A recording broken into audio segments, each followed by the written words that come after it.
just on. So, welcome everybody to the full council meeting of Cheltenham Parish Council, held this evening at Wetland Rocks Village Hall. Before we start the formal proceedings, some of you may or may not aware, unfortunately the councillor isn't with us tonight, but Councillor Georgia Richards got married since our last meeting in Cheltenham Church. It was a very fine affair that I happened to bump into as I was checking defibrillators, and she looked absolutely gorgeous. Anyway, so if you do want to email anybody, any of us, Georgia, her email is still working at the moment, but is still it will be changed to her married name very, very shortly. But rest assured, should you email her, she will get an email. Because my wedding day is apologies, but he's at the moment in hospital. Not himself, but his wife. Okay. Who is?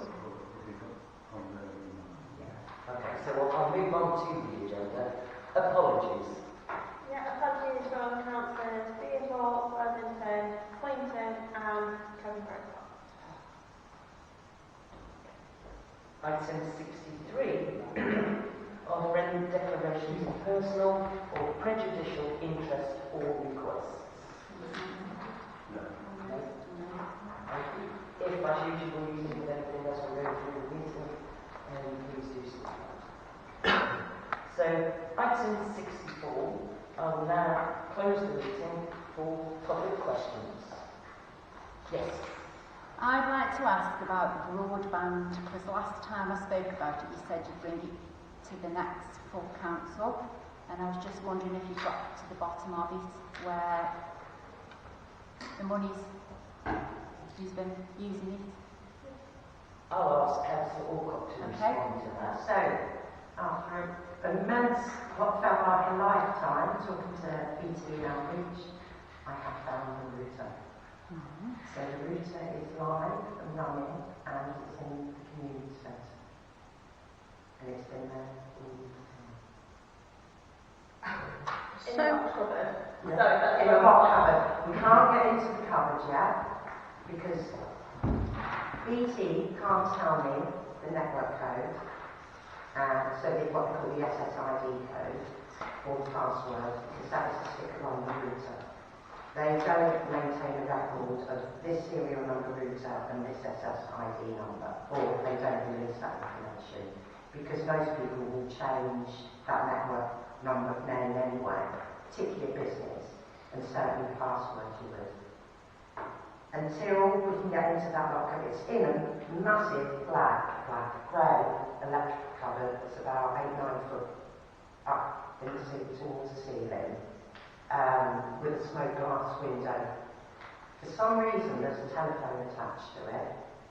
The BT bloke I spoke to was like, no idea why that's attached. But anyway, there's a phone attached to it. I literally rang the number, clamped up a ladder, and there it was.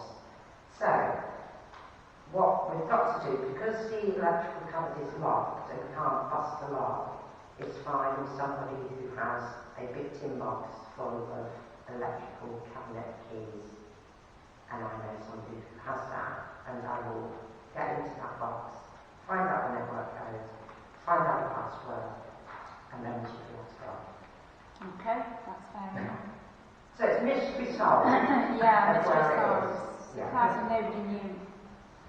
Why didn't the old clerk know or tell us? Sorry. Sorry, I just said, why didn't the old clerk know about it or tell us about it? There's an agreement in place, so we can't speak to the office. Oh, yeah, fair enough, yeah. Okay. But the mystery has been solved. Yeah, that's good, and that's... Yeah. Oh, wait. Thank you very much for the efforts on that one. Any other questions? Yeah, mine relates to agenda item 74, the raised beds in the cemetery, and the neglect state of the beds. It's quite upsetting when you go up there to see what they're in such a state that they are.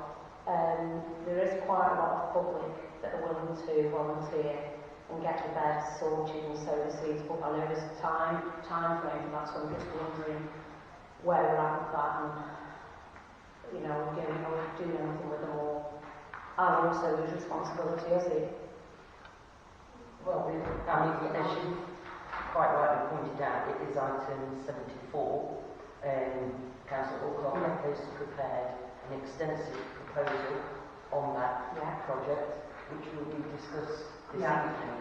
So I'm mindful that I'm not answering your question directly, but I would hope with the detail of the information, and I'll hand back to Councillor Alcock in a moment, because if you want to come in on this will be very welcome to. But we have got, and I've actually got it here, a fully worked out proposal for that agenda item.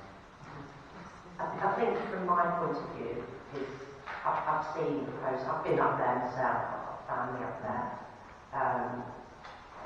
and it is a mess, The actual structure that holds the raised beds up is more stable than I thought it was, so that's a good thing. I hope we haven't got the expenditure there.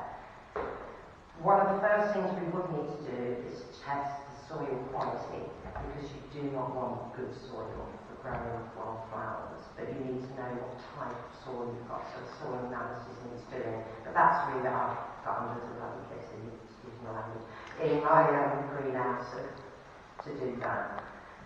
I think from my own personal point of view, I'd express my thanks to you for first of all being one of the people who raised it, but also for saying, look, I want to help, and I've got other people who want to help. So after the discussion, if this gets approved, I'll be definitely knocking on your door and be contacting other residents, probably via social media, and just getting either physical assistance or practical advice or whatever to get this off the ground. But like Sue says, it's just got to be approved. And then, but yes, I'm incredibly grateful. Do you know who should have been looking after it? The council. Okay, it's our responsibility. Thank you. Does that mean one of the contractors or not? The overall responsibility comes under the council to maintain that the contractors are doing their job. The contracts with the contractors are all being looked at. I'll be totally honest, the specifications on them aren't detailed enough, so it's a lot of he said, she said. This was done in verbal, and there's not enough in writing, so that is being sorted at the minute. Good. Thank you. I hope the lady. Yeah. It was a joy. No. Not the handbrake. We're fine. Hello. I've come tonight to discuss the issues with advanced proteins and the suffering we're all going through with them at the moment. Stage. Okay. I agree. I will just draw reference to the meeting that I myself go to, and at that meeting, Councillor Gary Allen, was also at the last meeting, and as a consequence of questions, the notes from that meeting have been posted. That's not going to placate the question, and I understand your concerns.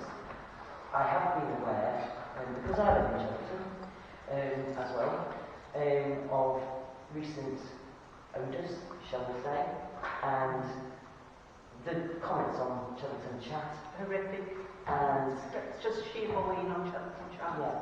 When you get the people from families of the people who work at the factory or the factory members, the factory was there before you were, move there,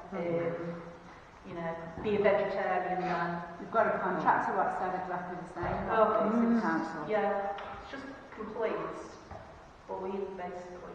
yeah, in respect of, if you like, anticipating that this topic would be raised tonight, I've actually contacted the managing director, and there will be a full statement from him identifying a couple of people in the audience here. I'm not going to identify who raised issues about another spillage that happened in the Maxfield Road, and I provided to those people that emailed me quite a detailed response which came direct from the company when the question was, all the questions raised to me were passed on.